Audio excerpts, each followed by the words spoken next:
చేసే main thing ఇదే. Focus చేయటం. కావాల్సిన అన్నెసెసరీ ఎమోషన్స్ మీద ఫోకస్ చేస్తే అవి వెళ్ళిపోతాయన్నమాట. ఫోకస్ మేనిఫెస్టేషన్స్‌కే కాదు, రిమూవ్ చేయటానికి కూడా యూజ్ అవుతుంది. దేనికైనా ఫోకసే. Super madam. అంటే బేస్ మూలాన్ని ఏంటి అనేది మనం పట్టుకోవాలి ఇవి. దాన్ని పట్టుకొని దాంతో ఫేస్ టు ఫేస్ ఉండమండి. అది రామ్‌తో చెప్తారు కదా! బ్రిడ్జ్ మీద యుద్ధం చేయటము అని. మేడం. గాండాల్ఫ్ బుక్‌లో బ్రిడ్జ్ మీద యుద్ధం చేయటము అంటే ఎదురు నెక్రోమాన్సర్ ఉంటారు. అంటే ఎదురు ఒక రాక్షసి భూతము ఉంటారు. అంటే మనమేమి ఫిజికల్‌గా వార్ చెయ్యము. వార్ చేయాల్సింది ఇదే. ఇదే పాయింట్ అక్కడ ఆ బుక్ అంతా రామ్‌తో చెప్పింది ఈ ఒక్క పాయింటే. ఆ ఎమోషన్ మన ఎదురు ఫేస్ టు ఫేస్ మనము నుంచుంటే చాలు. ఆ ఎమోషన్‌ని చూస్తా నుంచుంటే చాలు. ఆ ఎమోషన్‌కి ఎనర్జీ తగ్గిపోతుంది. మనం స్ట్రాంగ్ అవుతాము. ఆ ఎమోషన్‌కి ఎనర్జీ తగ్గిపోతది. అది కరిగిపోతది. అట్లా మనం ఒక 5 టైమ్స్, 6 టైమ్స్, 7 టైమ్స్ చేస్తే అది ఎంత వీక్ అయిపోయిద్ది అంటే దానికి మన మీద ఇన్‌ఫ్లూయన్స్ ఉండదు. నెక్స్ట్ టైమ్ మనం జనంలోనే నార్మల్‌గా జీవిస్తున్న పిచ్చి పిచ్చి అంటే చాలా పిచ్చి ఆలోచనలతో గుంపులో జీవిస్తున్నా కూడా మనకేం అనిపియదు. ఇది ప్రాసెస్. ఇలా చేసుకుంటా రోజు ఒక ఇలా ఆ నెక్రోమాన్సర్ ఆ భూతం ముందు నుంచోగలిగేందుకు మనకి ఎనర్జీ ఉండాలి అంటే మనం రోజు డిసిప్లిన్స్ చేస్తే, మెడిటేషన్ అయినా నా ప్రకారం చేస్తే మనకి ఎనర్జీ ఉంటుంది. సఫిషియెంట్‌గా ఎనర్జీ ఉంటుంది. క్యాండిల్ ఫోకస్ చేసినా, సీఎన్‌డి చేసినా అవి క్యాండిల్ ఫోకస్ అనేది మన ఫోకస్ పెంచుకోవటానికి. సీఎన్‌డి అన్నది కూడా మన ఎనర్జీ లెవెల్స్, మన ఫ్రీక్వెన్సీ లెవెల్స్, ఎనర్జీ లెవెల్స్ చాలా హైకి ఎళ్తాయి.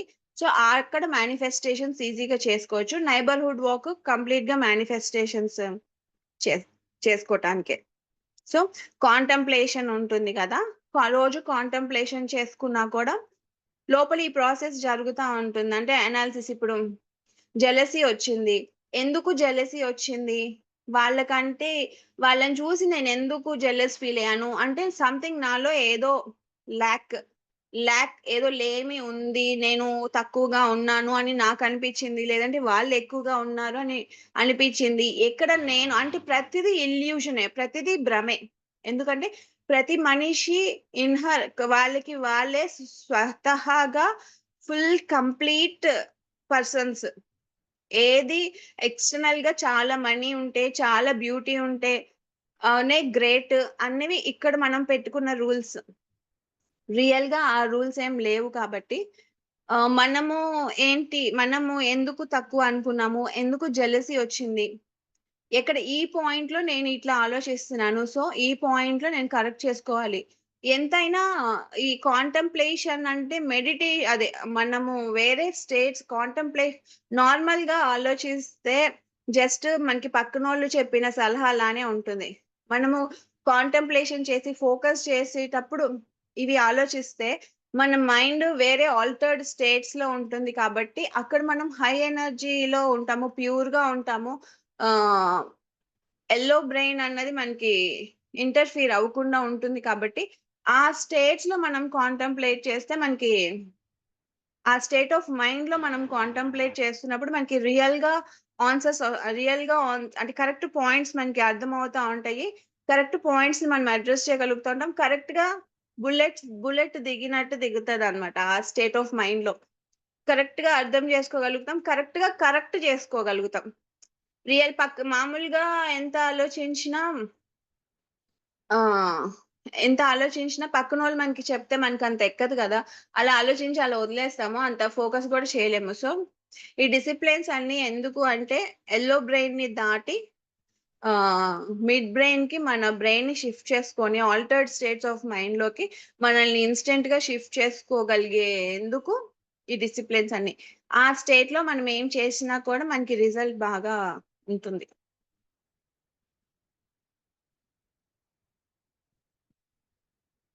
అది ప్రాక్టికల్‌గా ఎక్స్‌పీరియన్స్ అయితే అర్థమవుతుందండి. అర్థం అవ్వలేదు అని అనుకోవద్దు.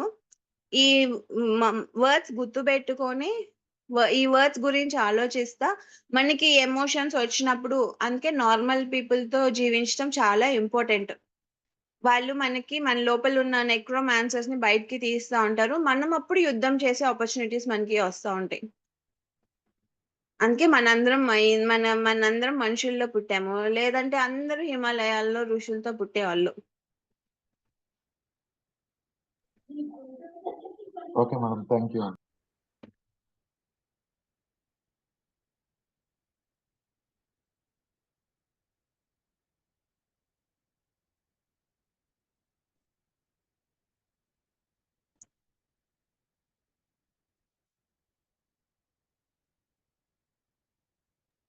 ఇంకా ఎవరన్నా మాట్లాడతారా మాస్టర్స్?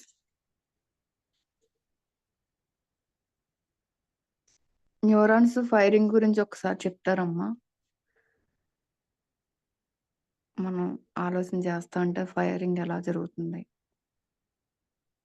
గతం న్యూరాన్స్ గురించి. న్యూరాన్స్ ఫైరింగ్ అంటే ఇప్పుడు ఒక పద్ధతిగా మనల్ని మార్చుకోవాలి అని మనం అనుకున్నప్పుడు న్యూరాన్స్ ఫైర్ అవుతా ఉంటాయి. అంటే ఇప్పుడు మన ఎదురు ఒక యెల్లో కలర్ ఉంది. అది చూడగానే ఇది ఫస్ట్ టైమ్ చూసామనుకోండి. న్యూరాన్ ఫైర్ అయ్యి ఇది యెల్లో కలర్ అని మనకెవరైనా చెప్తేనేగా మనము ఇది యెల్లో అని మనము ఆ కలర్‌కి, ఆ వర్డ్‌కి లింక్ చేసుకుంటాము. ఈ కలర్ యెల్లో కలర్, ఈ కలర్ పింక్ కలర్ అని. ఆ 2 వర్డ్స్‌ని కనెక్ట్ చేసి న్యూరాన్స్ ఫైర్ అవుతా ఉంటాయి.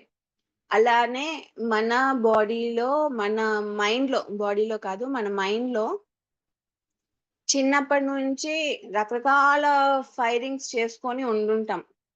మన పెరిగేటప్పటి నుంచి మన ఎన్విరాన్మెంటల్ ఇన్‌ఫ్లూయన్స్ కానీ, మా పేరెంట్స్ ఇన్‌ఫ్లూయన్స్ కానీ, జీన్స్ అంటే ఇంకా అవి డైరెక్ట్‌గా వస్తాయి కాబట్టి, రకరకాల ఫైరింగులు చేసుకొని ఉండుంటాము. అది ఆ ఫైరింగ్‌లు మనకి యూజ్ అయ్యే ఫైరింగ్‌లు అయ్యుండొచ్చు. ఆహ్, యూజ్‌లెస్ ఫైరింగ్‌లు కూడా అయ్యుండొచ్చు. అంటే ఇప్పుడు ఎక్కువ ఇన్‌కమ్ వస్తే, ఎక్కువ కష్టాలొస్తాయి అని కొంతమంది ఫైరింగ్ జేసుకొనుంటారు. ఇంకసలు ఆ ఫైరింగులకి మనం ఎగ్జాంపుల్స్ చెప్పలేము. ఎందుకంటే ఒక్కొక్క మనిషి ఒక్కొక్క నిమిషం ఒక్కొక్క ఆలోచన జేస్తా ఉంటారు. ఇన్ని వేల మనుషులు ఇన్ని రకాల ఫైరింగ్‌లు ఇంక ఎన్ని రకాల ఫైరింగ్‌లైనా చేసుకుంటారు. మనము ఇప్పుడు ఈ రకమైన ఫైరింగ్ అంటే బ్రెయిన్ 5% మన కాన్షియస్ బ్రెయిన్ 5% అయితే, సబ్‌కాన్షియస్ బ్రెయిన్ 95% మన లైఫ్‌ని, మన మైండ్‌ని, మన బాడీని కంట్రోల్ చేస్తా ఉంటుంది కాబట్టి హ్మ్. మనము తెలియకుండా ఇప్పుడు కార్ డ్రైవింగ్ చేస్తున్నామనుకోండి. స్టార్టింగ్‌లో ఇట్లా చేయాలి, ఇట్లా డ్రైవ్ చేయాలి, ఇట్లా గేరెయ్యాలి, ఇట్లా యాక్సిలరేటర్ రైజ్ చేయాలి అని మనము కాన్షియస్‌గా చేస్తాము. కానీ ఒక 10 ఇయర్స్ అయిపోయాక కూడా అట్లనే కాన్షియస్‌గా చెయ్యరు గదా! ఒక 1 మంత్ 10 ఇయర్స్ గూడా అవసరం లేదు. ఒక 1 మంత్ అవ్వగానే ఆటోమేటిక్‌గా కాళ్ళు యాక్సిలరేటర్ మీదకెళ్ళిద్ది, కాలు బ్రేక్ మీదకెళ్ళిద్ది. ఆటోమేటిక్‌గా గేర్ మారిద్ది. అన్నీ ఆటోమేటిక్‌గా పక్కన మాట్లాడుతానే ఉంటారు. ఆలోచిస్తానే ఉంటారు. ఆటోమేటిక్‌గా జరుగుతాయి. అది హాబిట్. అలా అంటే ఆ ఇన్ఫర్మేషన్ ఫైరింగ్ జరిగి సబ్‌కాన్షియస్‌లోకి మన కాన్షియస్ బ్రెయిన్‌లోంచి సబ్‌కాన్షియస్ బ్రెయిన్‌లోకి ఫీడ్ అయిపోయింది. వన్స్ సబ్‌కాన్షియస్ బ్రెయిన్‌లోకి ఫీడ్ అయింది అంటే అది శాసనం. ఇంకా అట్లా జరిగిపోయిద్ది. ఖచ్చితంగా అట్లనే జరిగిద్ది. సో, మనము ఈ నాలెడ్జ్‌ని మనకు ఫేవరబుల్‌గా మనం యుటిలైజ్ చేసుకోవచ్చు. ఎలా అంటే న్యూరాన్స్ ఫైరింగ్ మనకి కావాల్సినట్టు చేసుకొని. అది అందులో ఒకటి నైబర్‌హుడ్ వాక్ అన్నది బెస్ట్ ఎగ్జాంపుల్. మనకి ఏదైతే కావాలో I have always been a genius అని మనం రోజు వాక్ చేస్తా ఉంటే నేను జీనియస్ అని బ్రెయిన్ బిలీవ్ చేస్తది. బ్రెయిన్‌లో అలా ఫైరింగ్ జరుగుతది. నేను I have always been a future now. అంటే నేను నేను ఫ్యూచర్‌లో ఉన్న ఇప్పుడు ఉన్నాను. అంటే మన థాట్స్‌లో ఫ్యూచర్‌లో ఏం జరుగుతది? ఫ్యూచర్ ఎలా ఉంటది? అన్నది మనం ఒక గెస్‌లో ప్రెడిక్ట్ చేసుకుంటూ వెళ్ళిపోగలుగుతాం. అంటే ఫ్యూచర్‌లో ఉన్న నేను ఎలా ఉంటానో ఇప్పుడు ఉంటాను. అంటే ఫ్యూచర్‌ని యాక్సెస్ అంటే డైరెక్ట్‌గా యాక్సెస్ లేకపోయినా ఫ్యూచర్ ఏ డైరెక్షన్‌లో ఎళ్ళిద్దో మనకొక ఐడియా ఉంటది. ఫ్యూచర్ నౌ అంటే. సో, దాన్ని బట్టి మనము ఈ టైంలో మనము ఎలా సేఫ్‌గా ఉండాలో, లేదంటే ఈ టైంలో ఏ డెసిషన్స్ తీసుకోవాలో మనకొక క్లారిటీ ఉంటుంది. ఎందుకంటే ఫ్యూచర్ ఇలా జరిగిద్ది అని మనకనిపిస్తా ఉంటది గాబట్టి. సో, అది ఫ్యూచర్ నౌ అనేది అలా ఇంపార్టెంట్. సో, అందుకని నైబర్‌హుడ్ వాక్‌లో ఫ్యూచర్ నౌ అని అనుకుంటే ఆ రకమైన ఫైరింగ్ బ్రెయిన్‌లో న్యూరాన్స్‌లో జరుగుతా ఉంటుంది. సో, ఇప్పుడు నేను లేజీగా ఉన్నాను. నా లైఫ్ చేంజ్ జేసుకోవాలి నేను. ఇలా లేజీగా ఉండకూడదు. లేజీనెస్ అంటే ఇప్పుడు బ్రెయిన్‌కి ఎలా ఫైరింగ్ జరిగిందంటే, అబ్బా! నేను కదలలేను. అబ్బా! నేను లెగవలేను. అబ్బా! నేను ఈ పని చేయలేను. ఇది చాలా కష్టం. ఇలాంటి వైరింగ్‌లు మనం చేసుకొని ఉన్నాము బ్రెయిన్‌లో. దాన్ని మనము అబ్జర్వ్ చేసుకొని అన్నిటికి టూల్ అవేర్‌నెస్సే. మనము అవేర్‌నెస్‌లోకి తెచ్చుకున్నప్పుడు దీన్ని చేంజ్ చేసుకోవాలి అంటే మనం ఎఫర్మేషన్స్ చెప్పుకోవడమే వైరింగ్ అంటే అది లోపల జరిగిపోతది. వైరింగ్‌లన్నీ లోపల జరిగిపోతాయి. లోపల జరిగిపోయి అఫర్మేషన్స్ మనం అనుకుంటా ఉంటే, అదేంటంటే డైరెక్ట్ మేనిఫెస్టేషన్ అంటే ఇన్‌స్టంట్ మేనిఫెస్టేషన్ అన్నది ఒక పద్ధతయితే, ఇది ఇంకొక పద్ధతి. స్లోగా మెల్లగా పద్ధతిగా రోజు ఆహ్, రోజు మనము లిస్ట్ చదువుతాం గదా! అట్లా అనుకుంటా ఉంటే, కొన్ని డేస్‌కి 41 డేస్‌కి అది మన రియాలిటీ అవుతుంది. అంటే 41 డేస్ తర్వాత మళ్ళీ మనము లా యాక్టివ్ అయిపోయాక అంటే మళ్ళీ మనము కాన్షియస్‌గా చేంజ్ చేసుకున్నాం గదా! మళ్ళీ అప్పుడు కాన్షియస్‌గా చేంజ్ చేసుకుంటే మళ్ళీ బ్యాకొస్తాము. కాన్షియస్‌గా చేంజ్ చేసుకోకపోతే అది ఆ ప్యాటర్న్ కంటిన్యూ అయిపోతా ఉంటుందన్నమాట. అట్లా మనకి కావాల్సింది ఏదైనా లిస్ట్ ఉంది గదా! లిస్ట్‌లో 153 ఉన్నాయి గదా! అందులో ఏది కావాలన్నా వా చేసుకుంటా ఉంటే మనకి ఫైరింగ్ జరుగుతా ఉంటుంది బ్రెయిన్‌లో. అండ్ ఇంకొక పాయింట్ రామ్‌తా చెప్పిందేంటి అంటే, కంటిన్యూయస్‌గా బ్రెయిన్‌లో ఫైరింగులు జరుపుకుంటా ఉండాలి మనము. అప్పుడే మనకి లైఫ్ ఉంటది. అంటే మనము చిన్నగా ఉన్నప్పుడు, అప్పుడే పుట్టినప్పుడు, చిన్నగా ఉన్నప్పుడు ఈ ప్రపంచంలో కొత్తగా చూసేవి చాలా ఉంటాయి కాబట్టి బ్రెయిన్ చాలా షార్ప్‌గా, చాలా హెల్తీగా ఉంటారు పిల్లలు. కొంచెం పెద్దయ్యే కొంది మొనోటోనస్‌గా రొటీన్‌లో పడిపోయి మనకి ఫస్ట్ ఒక ఇంట్లోకెళ్తే ఆ ఇల్లు భలే కనిపిస్తది.